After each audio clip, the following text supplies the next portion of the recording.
स्वामी विवेकानंद का जन्म 12 जनवरी 1863 को हुआ।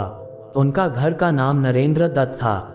उनके पिता विश्वनाथ दत्त पाश्चात्य सभ्यता में विश्वास रखते थे। वे अपने पुत्र नरेंद्र को भी अंग्रेजी पढ़ाकर पाश्चात्य सभ्यता के ढंग पर ही चलाना चाहते थे। नरेंद्र की बुद्धि बचपन से बड़ी तीव्र थी और परमात्मा को पाने की लालसा भी प्रबल थी। इस हेतु वे पहले ब्रह्म समाज में गए, किंतु वहां उनके चित्त को संतोष नहीं हुआ। 1884 में विश्वनाथ दत्त की मृत्यु हो गई। घर का भार नरेंद्र पर पड़ा। घर की दशा बहुत खराब थी। कुशल यही थी कि नरेंद्र का विवाह नहीं हुआ था। अत्यंत गरीबी में भी नरेंद्र बड़े अतिथि सेवी थे। स्वयं भूखे रहकर अतिथि को भोजन कराते, स्वयं बाहर वर्षा में रात भर भीगते ठिठुरते पड़े रहते और अतिथि को अपने बिस्तर पर सुला देते।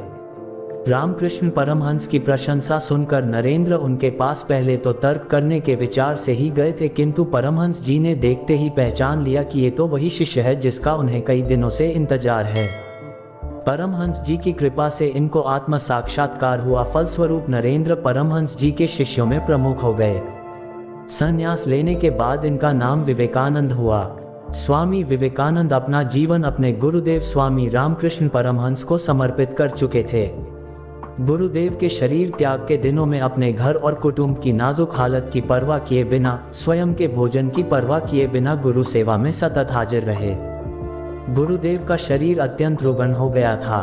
कैंसर के कारण गले में से थूक, रक्त, कफ आदि निकलता था। इन सब की सफाई वे खूब ध्यान से करते थे। एक बार किसी ने गुरुदेव की सेवा में घृणा और लापरवाही दिखाई तथा घृणा से नाक भौहें सिकुड़ी। यह देखकर विवेकानंद को गुस्सा आ गया।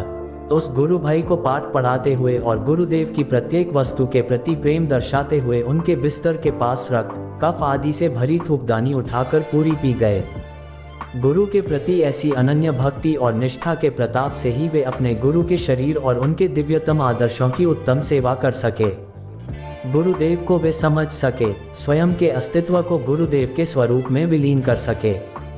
समग्र विश्व में भारत के अमूल्य आध्यात्मिक खजाने की महक फैला सके। उनके इस महान व्यक्तित्व की नींव में थी ऐसी गुरु भक्ति, गुरु सेवा और गुरु के प्रति अनन्य निष्ठा। 25 वर्ष की अवस्था में नरेंद्र दत्त ने गेरुआ वस्त्र पहन लिए। तत्पश्चात उन्होंने पैदल ही पूरे भारतवर्ष की यात्रा की। 1893 में शिकागो, अमेरिका में विश्व धर्म परिषद हो रही थी। स्वामी विवेकानंद जी उसमें भारत के प्रतिनिधि के रूप से पहुंचे। यूरोप, अमेरिका के लोग उस समय पराधीन भारतवासियों को बहुत हीन दृष्टि से देखते थे।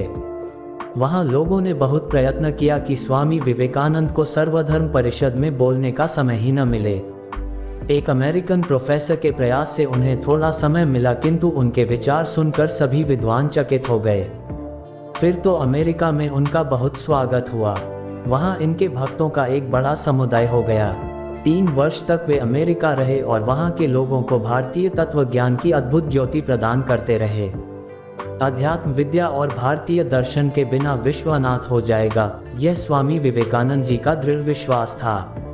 अमेरिका में उन्होंने रामकृष्ण मिशन की अनेक शाखाएं स्थापित की। अनेक अमेरिकन विद्वानों ने उनका शिष्यत्व ग्रहण किया। वे सदा अपने को गरीबों का सेवक कहते थे। भारत के गौरव को देश देशांतरों में उज्ज्वल करने का उन्होंने सदा प्रयत्न किया। 4 जुलाई 1902 को उन्होंने देह त्याग किया।